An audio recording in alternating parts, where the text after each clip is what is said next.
I still remember the exact moment the letter arrived. It was a quiet Tuesday morning. The sun was just starting to warm the street, birds chirping, that kind of peaceful suburban moment that makes you forget how ridiculous HOAs can be. Then I opened my mailbox.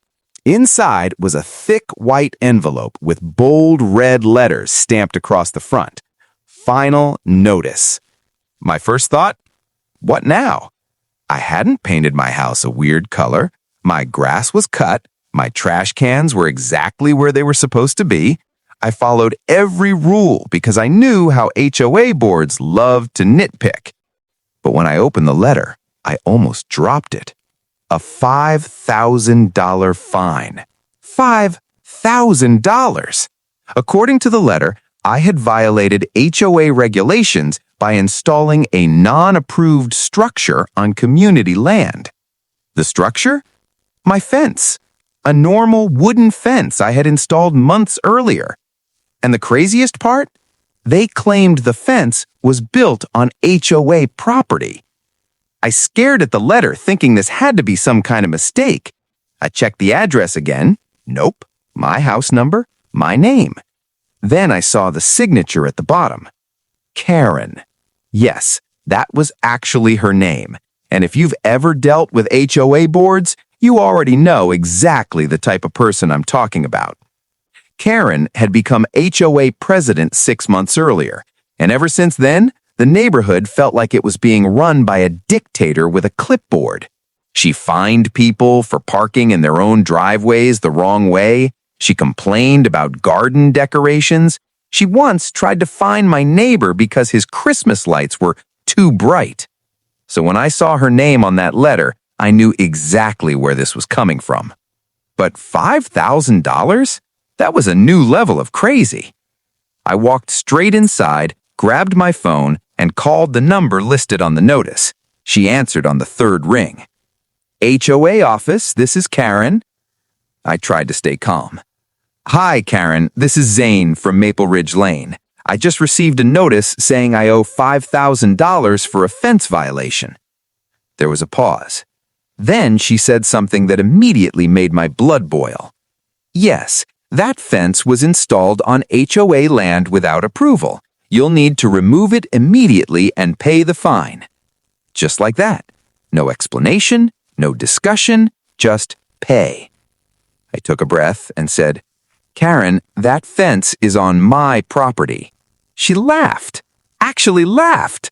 No, according to our documents, that land belongs to the association. Now, here's the thing. I bought this house 3 years earlier. I had the property survey. I knew exactly where my boundaries were. So hearing her say that made me realize one thing. She had absolutely no idea what she was talking about. I said, Karen, I have the survey documents. The fence is within my property line. She responded in the most smug voice possible. Well, if you refuse to comply, the fine will increase weekly. Next month, it becomes $7,500. And then, she hung up. Just like that. No conversation, no attempt to verify anything, just a power move. I stood there holding my phone thinking, did that really just happen? But instead of getting angry, I did something that would end up completely destroying Karen's little HOA power trip. I went to my filing cabinet and pulled out my house documents. Inside was the original property survey from when I bought the house, a professional survey done by a licensed company. I laid the papers out on the table and looked closely at the boundary lines. And sure enough, my fence was completely inside my property, not even close to HOA land. So now I had two options. Option 1, send the documents to Karen and hope she admits she made a mistake.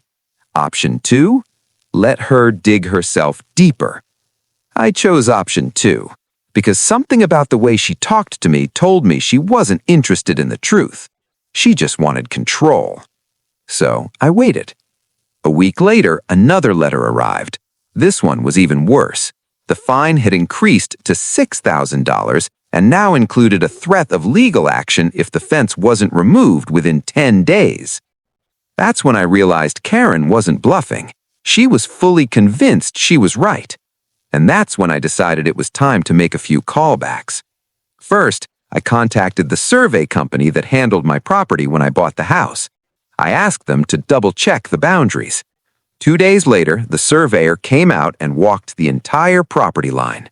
When he finished, he looked at me and said something that made me smile. "Your fence isn't just on your land. It's actually 3 feet inside your property line." 3 feet. Which meant even if someone argued about boundaries, there was still plenty of room before HOA land even started. So now I had professional confirmation. But things were about to get even more interesting, because during that conversation, the surveyor asked me a question. Why did the HOA think this was their property? I showed him the letters. He looked at them, then laughed. Not a small chuckle, a full laugh. And then he said something that changed everything. "Your HOA doesn't own that land." I blinked. "What?" He pointed to the back section of the survey. The entire strip behind these houses, including where your fence is, was never transferred to the HOA. I stared at him. "Then who owns it?" He shrugged. "You do."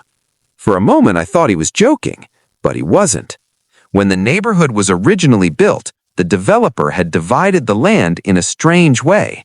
Instead of giving the HOA ownership of the rear green strip, it had been included in my lot, which meant something absolutely insane.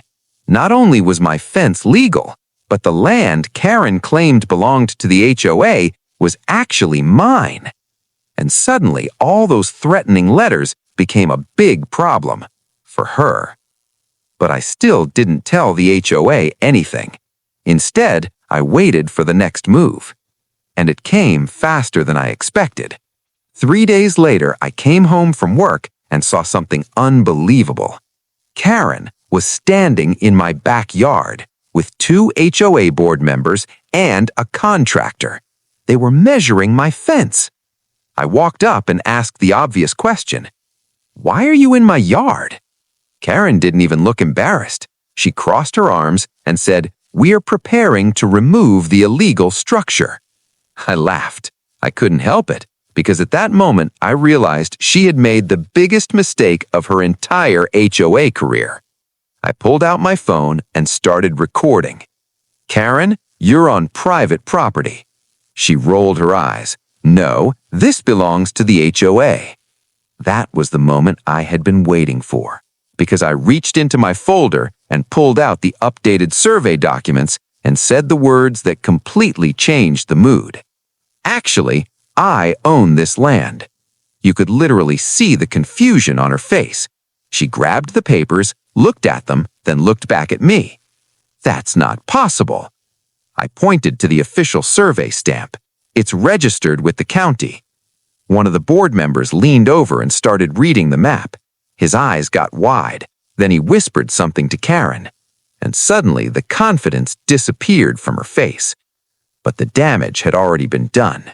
Because not only had she threatened fines for land she didn't own, she had also trespassed with contractors. And that's when things got really interesting. I calmly told them all to leave my property. Karen tried to argue again until I said something that shut the entire conversation down. "If you don't leave right now, I'm calling the police." 5 minutes later, the backyard was empty. But the story didn't end there, because 2 weeks later, Karen received a letter. Not from the HOA, from my lawyer. And let's just say the amount listed on that letter was a lot bigger than $5,000. By the time everything was settled, the HOA had quietly dropped every fine they had issued. Karen resigned as president 3 months later. And the best part? That strip of land she tried so hard to control is now where I built the nicest backyard patio in the entire neighborhood. Every time Karen drives past it, she has to look at the land she tried to fine me for. The land that was mine the whole time. And that $5,000 fine? Yeah, that ended up costing them a whole lot more.